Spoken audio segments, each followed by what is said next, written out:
नमस्कार मित्रांनो, या भागामध्ये आपण प्रयत्न प्रमाद उपपत्ती, अभिजात अभिसंधान उपपत्ती आणि साधक अभिसंधान उपपत्ती या साहचर्यवादी उपपत्तींचा अभ्यास करणार आहोत. तर मित्रांनो, अध्ययनविषयक विचार वेगवेगळ्या 3 पातळ्यांवर होत असतो. एक साहचर्यात्मक असोसिएशन, 2 संबोधात्मक कॉन्सेप्च्युअल आणि रचनात्मक क्रिएटिव्ह. अध्ययन प्रक्रियेचा वेगवेगळ्या मानसशास्त्रज्ञांनी अभ्यास करून अध्ययनाविषयीचे काही सिद्धांत किंवा उपपत्ती मांडल्या आहेत. उपपत्ती थिअरी म्हणजे काय, तर अभ्यास करून उपलब्ध असलेल्या माहितीचा अर्थ लावून त्या आधारे शास्त्रज्ञ किंवा मानसशास्त्रज्ञ सामान्य निष्कर्ष काढतात आणि हे सामान्य निष्कर्ष जेव्हा संक्षिप्त विधानाच्या स्वरूपात मांडले जातात तेव्हा त्यास उपपत्ती म्हणतात. एखाद्या घटनेच्या घडण्यासंबंधी ते तसेच का घडते याची शास्त्रीय विवेचन करण्याची पद्धत म्हणजे उपपत्ती होय. त्यामुळे का व कसे हे कळते. मित्रांनो, अध्ययनाच्या विविध उपपत्ती आहेत. त्यामध्ये साहचर्यवादी उपपत्ती, आता याच्यामध्ये काय काय येते, प्रयत्न प्रमाद उपपत्ती, अभिजात अभिसंधान उपपत्ती, साधक अभिसंधान उपपत्ती, त्यानंतर ज्ञानात्मक उपपत्ती, यामध्ये मर्मदृष्टीमूलक उपपत्ती, त्याचबरोबर अध्ययन व अनुदेशन उपपत्ती, ब्रुनरची ज्ञानात्मक उपपत्ती आणि अन्य उपपत्तीमध्ये प्रभुत्व संपादन उपपत्ती व सामाजिक निरीक्षणात्मक उपपत्ती. तर बघा, डॉक्टर एम.आय. बिग्गे यांनी अध्ययनविषयक उपपत्तींचे त्यांच्या स्वरूपावरून प्रमुख 2 गटात वर्गीकरण केलेले आहे. हे इथे तुम्हाला दिसतंय स्लाईडमध्ये. साहचर्यवादी उपपत्ती, असोसिएशनिस्टिक थिअरीज आणि समष्टीवादी उपपत्ती म्हणजे गेस्टाल्ट फील्ड थिअरीज. तर आता पाहूया साहचर्यवादी उपपत्ती. साहचर्य म्हणजे जवळीक, संबंध. साहचर्य निर्माण होण्यासाठी 2 वस्तूंमधील साम्य, विरोध, सानिध्य इत्यादी घटक कारणीभूत असतात. या उपपत्तींची संक्षिप्त मांडणी चेतक म्हणजे स्टिम्युलस आणि प्रतिसाद म्हणजेच रिस्पॉन्स यांच्या मदतीने म्हणजेच एस.आर. बॉन्ड या सूत्राने करता येते. म्हणून उदाहरणार्थ बघा, भूक लागली की लाडू समोर दिसला. लाडू हा चेतक आहे किंवा उद्दीपक आहे आणि त्यानंतर रिस्पॉन्स काय, प्रतिक्रिया काय, लाळ स्त्रवते म्हणजे हा प्रतिसाद झाला. आणि या सर्व बाबी बिहेवियर म्हणजेच वर्तनामध्ये येतात. म्हणून उद्दीपक किंवा चेतक आणि प्रतिसाद यांच्यामधील साहचर्य संबंध प्रस्थापित होणे म्हणजे अध्ययन होय. पाहूया प्रयत्न प्रमाद उपपत्ती, ट्रायल अँड एरर मेथड. यालाच चुका व शिका उपपत्ती, संयोजनवादी उपपत्ती किंवा सहसंबंध उपपत्ती असेही म्हणतात. साहचर्यवाद व वर्तनवाद यांचा सुरेख असा संगम या उपपत्तींमध्ये आपल्याला दिसून येतो.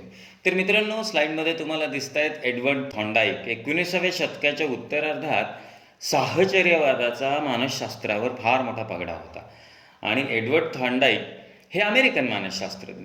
त्यांनी अध्ययनविषयक उपपत्ती मांडण्याचा पहिला मान मिळवला आहे. 1898मध्ये थॉर्नडाईक यांनी ॲनिमल इंटेलिजन्स या ग्रंथात ही उपपत्ती मांडली.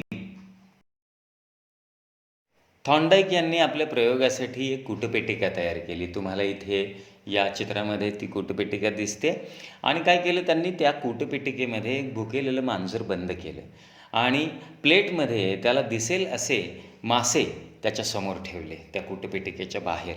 मग काय झालं, मांजर कूटपेटिकेतून बाहेर निघून मासे खाण्यासाठी अनेक प्रयत्न करू लागले, अनेक हालचाली करू लागले, अनेक स्वैर हालचाली करू लागले आणि योगायोगानं कूटपेटिकेचं दार उघडण्यासाठीची जी कळ होती की नाही, ती कळ त्याच्याकडून दाबली गेली आणि दार उघडले गेले आणि त्यानं मासे खाल्ले. पण मित्रांनो, हा शुद्ध योगायोग होता म्हणून येथे मांजराचे अध्ययन झाले नाही. पुढे अनेक वेळा हा प्रयोग केल्यावर मांजराच्या लक्षात आले की दाराची कळ दाबली की दरवाजा उघडतो आणि मग त्याच्या अनावश्यक हालचाली, स्वैर हालचाली कमी झाल्या आणि कूटपेटिकेचे दार उघडण्याचे तंत्र त्याला अवगत झाले. येथे मांजराचे अध्ययन झाले. बघा, पहिल्यांदा 160 सेकंदात त्याला दार उघडलं, नंतर पुन्हा 90 सेकंदात, पुन्हा कधी 60 सेकंदात, त्यानंतर कधी 20-22 सेकंदात आणि शेवटी 5-6 सेकंदात ते दार उघडायला लागले. आता बघा, थॉर्नडाईकनं केलेल्या या प्रयोगावरून काही अध्ययनविषयक बाबी समोर आल्या. कोणत्या? मांजर भुकेले असल्यामुळे अन्न मिळविण्यासाठी प्रेरणा निर्माण झाली. मांजराने अन्न मिळवण्यासाठी स्वैर हालचाली केल्या. यश योगायोगाने प्राप्त झाले. अनावश्यक हालचाली हळूहळू कमी झाल्या आणि नेमकी हालचाल घडून अध्ययन पूर्ण होते. प्रयत्न प्रमाद पद्धतीचे टप्पे. उद्दिष्ट स्पष्ट असते. उद्दिष्टाच्या दिशेने शोधात्मक हालचाली होतात. यश योगायोगाने मिळते. चुकांचे प्रमाण कमी होऊन उद्दिष्ट साधले जाते. मित्रांनो, थॉर्नडाईकने आपल्या या प्रयोगावरून शिक्षणशास्त्राला अध्ययनविषयक काही नियम सांगितले आहेत, ज्यांचे अध्ययनात आजही अनन्यसाधारण महत्त्व आहे. आता हे प्राथमिक नियम आहेत आणि आपण त्यानंतर दुय्यम नियम किंवा उपनियम पण पाहणार आहोत. तर पहिल्यांदा पाहूया थॉर्नडाईक यांचे अध्ययनविषयक नियम, प्राथमिक नियम. पहिला, तयारीचा किंवा सज्जतेचा नियम, लॉ ऑफ रेडीनेस. शिकण्याची किंवा अध्ययन करण्याची शारीरिक व मानसिक सज्जता असणे, तयारी असणे आवश्यक असते. ज्यावेळी एखादी बाब शिकण्याची तयारी असते, त्यावेळी ती शिकण्याचा प्रयत्न केला तर ती सुखावह ठरते. आता इथं बघा, मांजराची अन्न मिळवण्याची तयारी होती आणि ते भुकेलेलं होतं, म्हणून त्याने अन्न मिळवण्याचा प्रयत्न केला व ते मिळवण्यास शिकले. म्हणजे तयारी असताना केलेली कृती सुखावह असते आणि तयारी किंवा सज्जता नसताना केलेली कृती असुखावह असते. हा नियम अध्ययनकर्त्याच्या प्रेरणेशी निगडीत आहे. अध्ययनविषयक तयारी पूर्वज्ञान जागृत करून, प्रेरणा निर्माण करून, योग्य वातावरण निर्माण करून, अभिरुची निर्माण करून केली जाते. मित्रांनो, सज्जता प्रवर्तन, प्रस्तावना, पाठाचा प्रारंभ, इंट्रोडक्शन या सूक्ष्म कौशल्यामध्ये तुम्हाला या नियमाचा संबंध आलेला आहे. यानंतर सरावाचा नियम किंवा पुनरावृत्तीचा नियम, law of practice or law of exercise. एकाच प्रकारची क्रिया वारंवार केल्याने ती दृढ होते व ती न केल्याने क्षीण होते.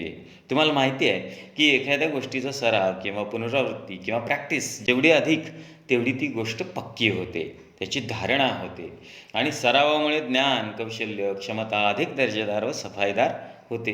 पण सराव नाही झाला तर परिस्थिती आणि प्रतिक्रिया यातील संबंध दुरावतात. मित्रांनो, तुम्ही जर रोजच्या रोज अभ्यास केला तर तो चांगला लक्षात राहील आणि नाही केला तर असं. त्यानंतर तिसरा नियम, परिणामाचा नियम, लॉ ऑफ इफेक्ट. जेव्हा एखादी विशिष्ट परिस्थिती आणि त्या परिस्थितीसंबंधी त्या व्यक्तीची प्रतिक्रिया यांचा परस्पर संबंध सुखावह असतो, तेव्हा तो दृढ होतो. जर तो संबंध दुःखद असेल, क्लेशदायक असेल किंवा त्रासदायक असेल तर तो शिथिल होतो, म्हणजेच क्षीण होतो. बघा, मुलांना योग्य उत्तरांना किंवा चांगल्या कृतींना शाबासकी दिली तर त्या कृती मुले परत करतात. त्यांना त्यात आनंद निर्माण होतो, समाधान मिळते.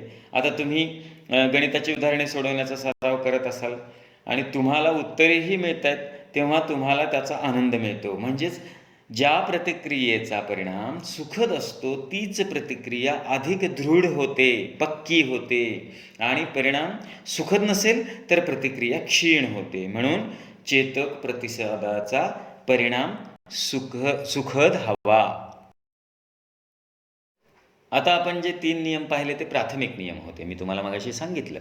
याशिवाय थॉर्नडाईक यांनी आणखी काही उपनियम मांडलेले आहेत, त्यांना दुय्यम नियम म्हणतात. पहिला, प्रतिक्रियांच्या वैविध्याचा नियम किंवा पर्यायी प्रतिसादाचा नियम, त्यालाच लॉ ऑफ मल्टिपल रिस्पॉन्स म्हणतात.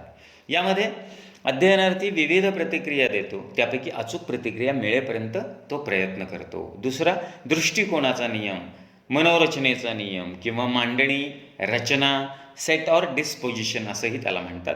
मित्रांनो, यामध्ये अध्ययनकर्त्याची वृत्ती वा दृष्टिकोन हा प्रमुख घटक असतो आणि दृष्टिकोन अनुकूल असला की अध्ययन चांगले होते. तिसरा, प्रतिक्रियांच्या समानतेचा नियम. यामध्ये नवीन परिस्थितीत प्रतिसाद देताना त्या परिस्थितीशी साधर्म्य असणाऱ्या जुन्या परिस्थितीतील पूर्वानुभवातीलच प्रतिसाद अध्ययनार्थी देतो. चौथा, घटकांच्या पूर्वशक्तीचा नियम, प्रिपोटेन्सी ऑफ एलिमेंट्स. इथं कोणत्या चेतकाला प्रतिसाद द्यायचा, कोणत्याला नाही, ही भेदाभेद क्षमता अध्ययनार्थ्यामध्ये असते आणि असे भेदाभेद करूनच तो योग्य चेतकास प्रतिसाद देतो आणि त्यामुळेच बौद्धिक स्वरूपाचे अध्ययन घडते. आणि शेवटचा, साहचर्यात्मक परिवर्तन, त्यालाच साहचर्यांचे स्थानांतरण असेही म्हणतात, असोसिएटिव्ह शिफ्टिंग. यामध्ये एखाद्या विशिष्ट परिस्थितीत दिलेला प्रतिसाद परिस्थितीत हळूहळू बदल केला तरी बदलत नाही, कायम राहतो. थॉर्नडाईकचा हा नियम पॅवलॉव यांच्या अभिजात अभिसंधानाशी जुळणारा आहे. थॉर्नडाईक यांच्या उपपत्तीवर झालेल्या टीका किंवा मर्यादा. मानवी अध्ययन हे केवळ प्रयत्नप्रमाद पद्धतीनेच होते असे नाही. उपपत्तीत बौद्धिक क्षमतेचा विचार नाही. प्राण्यांचे अध्ययन व मानवी अध्ययन यात फरक आहे. यश योगायोगाने मिळते. यशप्राप्तीसाठी विशिष्ट प्रयत्न केले जात नाहीत. आता बघा दुसरं काय, उपपत्तीत बौद्धिक क्षमतेचा विचार नाही. पण मित्रांनो, थॉर्नडाईकने सुरुवातीला अध्ययनात बुद्धिमत्तेची फारशी गरज नाही असं प्रतिपादन केलं होतं, असं सांगितलं होतं. परंतु 1932 नंतर आपल्या उपपत्तीमध्ये बदल करून बुद्धीच्या अवबोधात्मक भागाचा अध्ययन प्रक्रियेतील सहभाग त्यानं मान्य केला, हे लक्षात ठेवा. प्रयत्न प्रमाद उपपत्तीचे शैक्षणिक महत्त्व. शिकण्याची शारीरिक व मानसिक परिपक्वता महत्त्वाची असते. नेक्स्ट, अभ्यासक्रमात अध्यापनात विद्यार्थ्यांच्या अभिरुचीचा विचार व्हायला हवा. अध्ययनात प्रेरणेला अनन्यसाधारण महत्त्व आहे. पाठाचा प्रारंभ, प्रस्तावना अधिक महत्त्वाची. पूर्वज्ञानाशी येथे सांगड घालावी. त्यानंतर उजळणी किंवा पुनरावृत्ती जरुरीची, कारण घेतलेले ज्ञान दृढ होते, पक्के होते. आणि अध्ययनार्थ्याला प्रबलन द्यावे, शाबासकी द्यावी. पाहूया अभिजात अभिसंधान उपपत्ती, थिअरी ऑफ क्लासिकल कंडिशनिंग. मित्रांनो, मानसशास्त्राचा वर्तनाच्या दृष्टिकोनातून अमेरिकेमध्ये अभ्यास सुरू होता. त्याचप्रमाणे त्यावेळी रशियामध्ये पॅवलॉव, बेख्तेरेव व त्यांचे सहकारी यांनीही वर्तनवादी दृष्टिकोनातून मानसिक प्रक्रियांचा अभ्यास सुरू केला.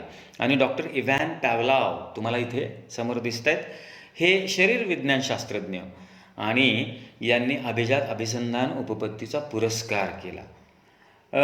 वर्तनवाद्यांच्या मते अध्ययन हे वर्तनच आहे. हे वर्तन चेतक आणि प्रतिक्रिया यांच्यामध्ये साहचर्य प्रस्थापित होऊन घडते. मित्रांनो, पॅवलॉव यांनी अध्ययनासंबंधीचे प्रयोग कुत्र्यावर केले आणि त्याबद्दल त्यांना 1903 साली नोबेल पारितोषिक मिळाले.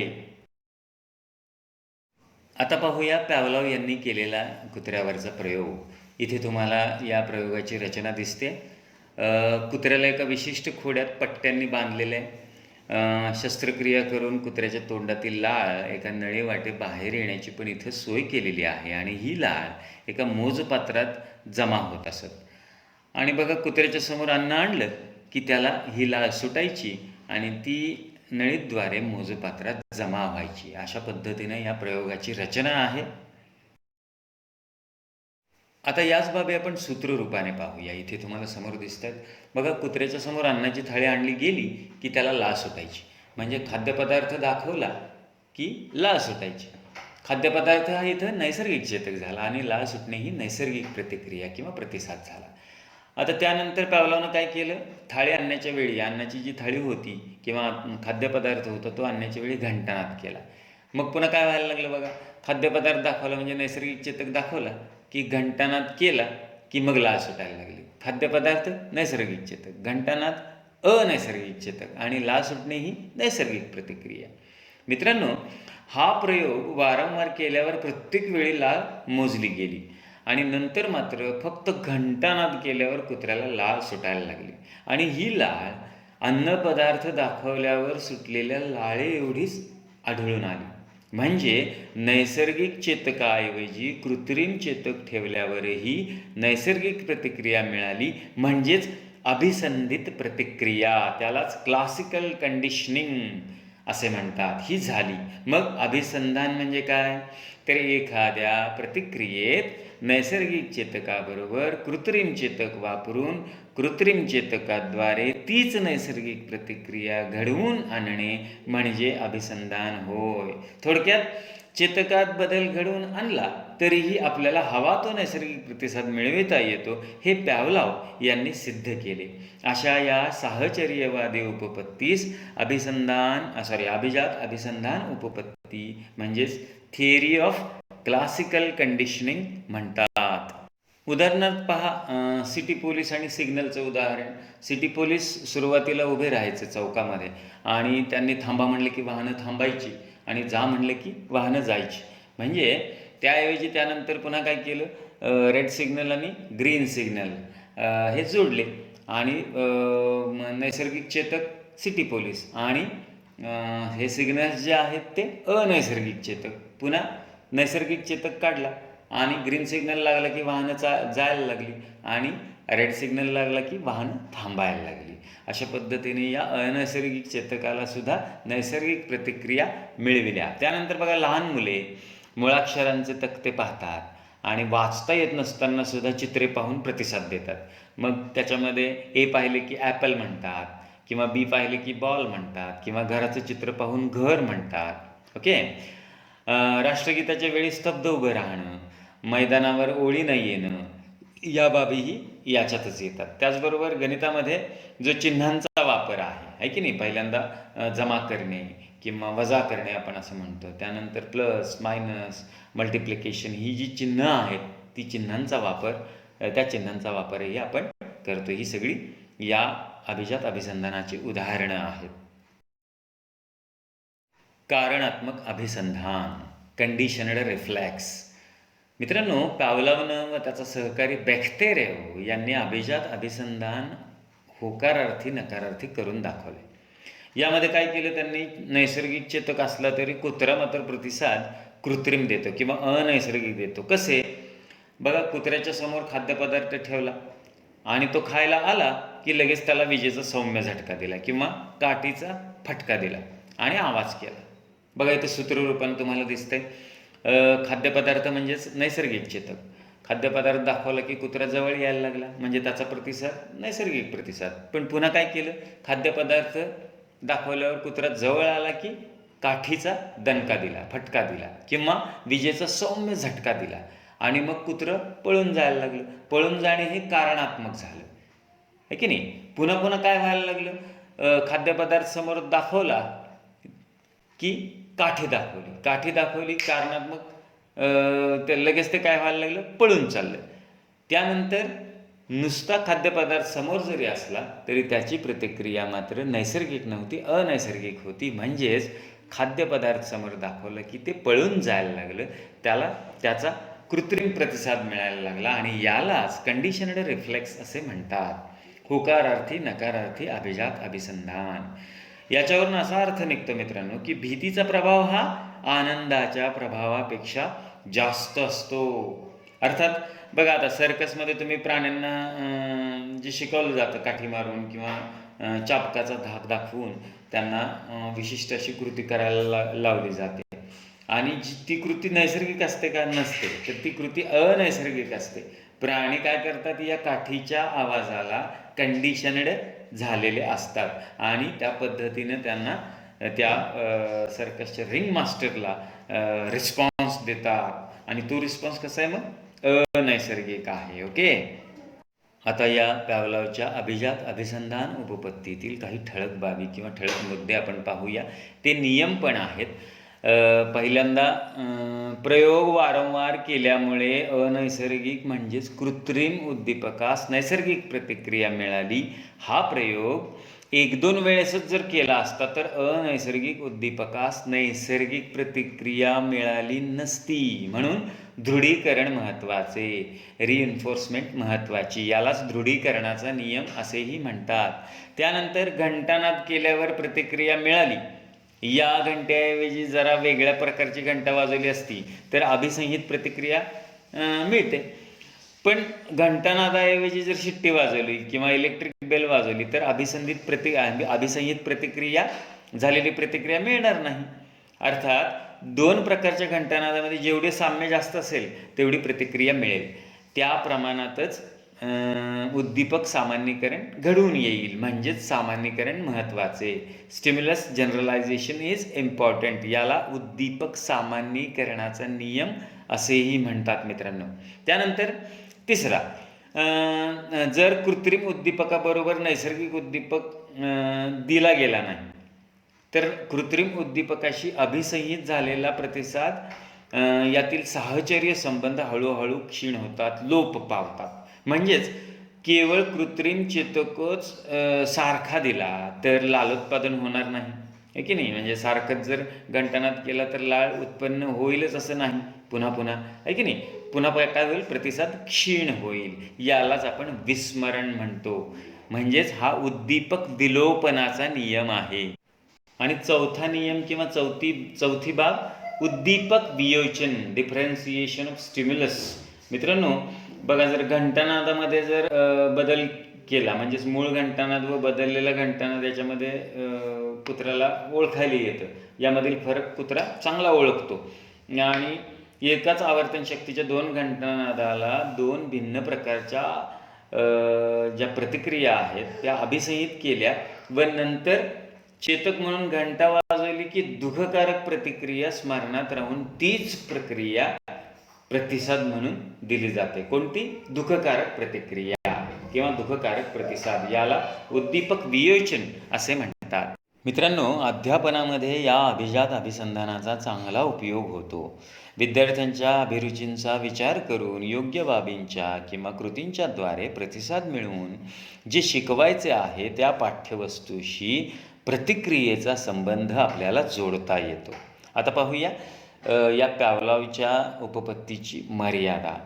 मित्रांनो, मानवी अध्ययनाचे पुरेसे स्पष्टीकरण ही उपपत्ती देत नाही. कारण लालोत्पादन जे आहे की नाही, ती एक प्रतिक्षिप्त क्रिया आहे आणि मानवी अध्ययन म्हणजे केवळ प्रतिक्षिप्त स्वरूपाचे प्रतिसाद नव्हे. ओके, अशा पद्धतीने आपण अभिजात अभिसंधान उपपत्ती पाहिली. पाहूया साधक अभिसंधान उपपत्ती. त्यालाच ऑपरंट कंडिशनिंग, इन्स्ट्रुमेंटल कंडिशनिंग किंवा रिइन्फोर्समेंट थिअरी ऑफ लर्निंग असेही म्हणतात. B.F. स्किनर हे अमेरिकन मानसशास्त्रज्ञ या साधक अभिसंधानाचे जनक आहेत. मित्रांनो, इथे समोर तुम्हाला दिसत आहेत, त्यांना पक्ष्यांबद्दल एक विलक्षण आकर्षण होतं. पक्ष्यांचं वर्तन नियंत्रित करून अपेक्षित वर्तन घडवून आणण्यात स्किनर यांनी कमालीचे यश मिळवलेले आहे. आता साधक अभिसंधान म्हणजे काय हे पाहूया. विशिष्ट उद्दिष्टाप्राप्तीसाठी जेव्हा एखादी क्रिया साधन म्हणून उपयोगी पडते तेव्हा ती विशिष्ट क्रिया साधनीभूत झाली असे म्हणतात. आणि या साधनीभूत होण्याच्या अभिसंधानास साधक अभिसंधान म्हणतात. तर आता पुढील प्रयोगाद्वारे आपण हे समजून घेऊया. तर मित्रांनो, B.F. स्किनर यांनी प्रयोगासाठी एक कूटपेटी तयार केली आणि त्या कूटपेटिकेलाच स्किनर बॉक्स असं म्हणतात. तुम्हाला इथं समोर दिसते. आणि या पेटीमध्ये एक तरफ म्हणजे एक दांडा आणि अन्न येऊन पडण्यासाठी अन्नाच्या भांड्याची व्यवस्था त्यांनी केलेली होती. ती इथे तुम्हाला समोर दिसते. आणि या पेटीमध्ये उंदराला त्यांनी ठेवलं आणि त्या उंदरानं तरफ दाबली किंवा दांडा दाबला की त्याला अन्न मिळत असे. पहिल्यांदा एक विशिष्ट प्रकारचा आवाज केला जाईल आणि त्यानंतर दांडा दाबला की अन्न येऊन भांड्यात पडत असे. पण आवाज न करता दांडा दाबला तर अन्न मिळत नसे. म्हणजे कशी सोय होती बघा, आवाज केला, दांडा दाबला तरच अन्न मिळायचं. ओके, आता दुसऱ्या प्रयोगामध्ये स्किनर यांनी कबुतराचा वापर केला. इथे तुम्हाला समोर दिसते. त्याप्रमाणे प्रयोगात स्किनरनं काय केलं, पांढरं आणि काळं वर्तुळ एका फळीवर काढलं. कबुतराच्या चोचीच्या समोर तुम्हाला दिसतं इथं. आणि पेटीत सोडलेलं हे जे कबूतर आहे त्यानं पांढऱ्या वर्तुळावर चोच मारल्यावर त्याला अन्न मिळत असे. इतरत्र कुठे चोची मारल्यावर त्याची नोंद केली जात असे. आणि चोच मारण्याची ही कृती वारंवार केल्यावर असं आढळून आलं की इतर ठिकाणी चोच मारण्याचे प्रमाण त्या कबुतराचं कमी झालं आणि पुढे पुढे ते कबूतर फक्त पांढऱ्या वर्तुळावर चोच मारायला लागलं आणि अन्न मिळवायला लागलं. पुन्हा काय केलं बघा, त्यानंतर स्किनरनं प्रयोगात आणखी गुंतागुंत वाढवली. त्याने लाल व हिरवा दिवा पेटीमध्ये जोडला आणि लाल दिवा लागल्यावर चोच मारली तर अन्न मिळत नसे, परंतु हिरवा दिवा लागल्यावर पांढऱ्या वर्तुळावर कबुतरानं चोच मारली की त्याला अन्न मिळत असे. ही क्रिया कबूतर अगदी सहजी करू लागले. पुढे पुढे स्किनर यांनी कबुतराला नाचायलाही लावले आणि पिंगपॉंगसारखा खेळही दोन कबुतरांना खेळायला लावला. आता पिंगपॉंगसारखा खेळ म्हणजे पिंगपॉंगसारखा एक कमी वजनाचा बॉल असतो, टेबल टेनिस असते की नाही, त्या पद्धतीचा खेळ, आणि तो सुद्धा त्यांनी खेळायला लावला.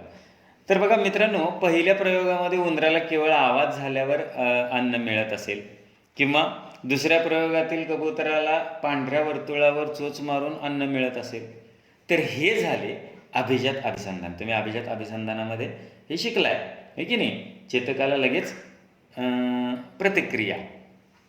पण आवाज ऐकून दांडा दाबणं व अन्न मिळवणं, किंवा हिरवा दिवा लागल्यावर पांढऱ्या वर्तुळावर चोच मारून अन्न मिळवणं, असे प्रयत्न म्हणजे साधक अभिसंधान होय. मित्रांनो, उंदराला आणि कबुतराला अन्न मिळवण्यासाठी प्रयत्न करावा लागला, यांना साधक प्रतिक्रिया म्हणतात. बघा, केलेल्या क्रिया साधन म्हणून उपयोगी पडल्या. आता आपण पुन्हा व्याख्येकडे जाऊया. केलेल्या क्रिया साधन म्हणून उपयोगी पडल्या, त्या क्रिया साधनीभूत झाल्या आणि अन्न मिळाले. अन्न मिळाले हे विशिष्ट उद्दिष्ट झाले, आहे की नाही. आता भाकरीचं एक उदाहरण पाहूया आपण. आपल्याला भाकरी करायची, भाकरी करणं हे विशिष्ट उद्दिष्ट आहे की नाही, आणि त्यासाठी आपण काय करतोय, भाकरी करण्याची क्रिया करतोय. म्हणजे आधी हाताला चटके तेव्हा मिळते भाकर, असं गाणं सुद्धा तुम्ही ऐकलेलं आहे. म्हणजे भाकरी करण्याची क्रिया साधन म्हणून उपयोगी पडली आणि ती साधनीभूत झाली आणि भाकरी करता आली. म्हणजेच विशिष्ट उद्दिष्टाप्राप्तीसाठी जेव्हा एखादी क्रिया साधन म्हणून उपयोगी पडते तेव्हा ती विशिष्ट क्रिया साधनीभूत झाली असे म्हणतात. या साधनीभूत होण्याच्या अभिसंधानास साधक अभिसंधान म्हणतात. ओके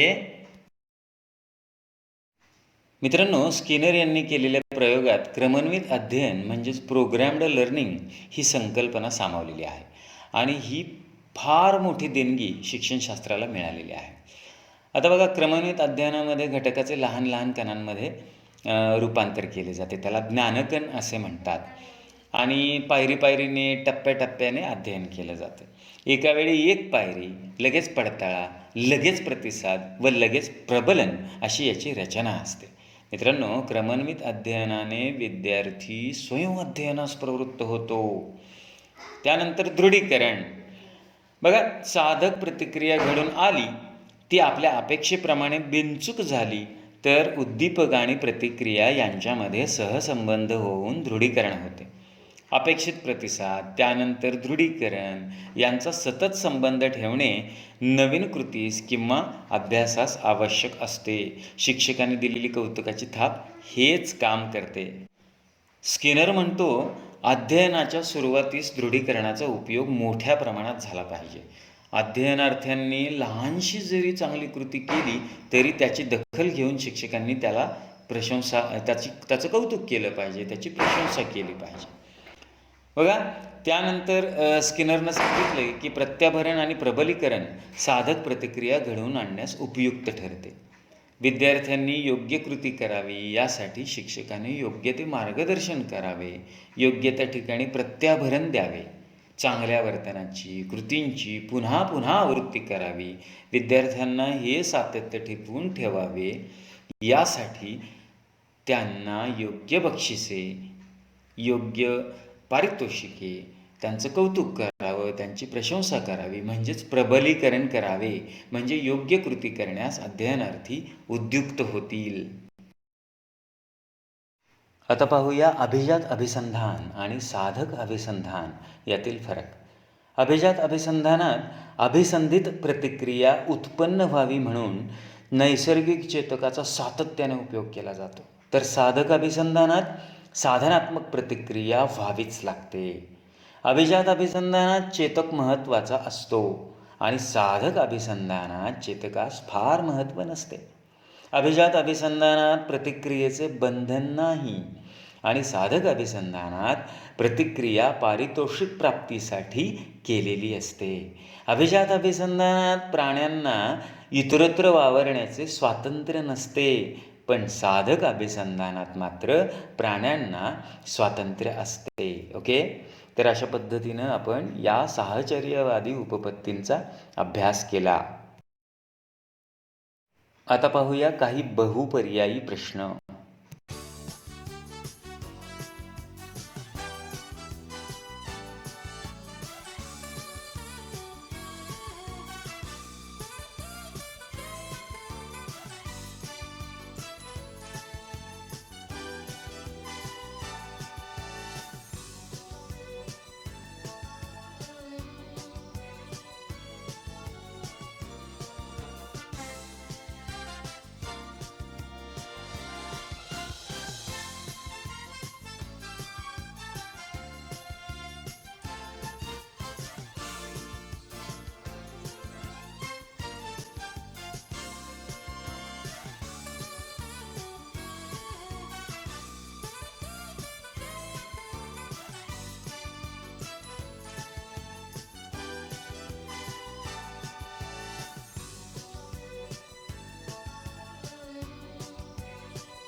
मित्रांनो, अभ्यास करा, आनंदी राहा. थँक्यू.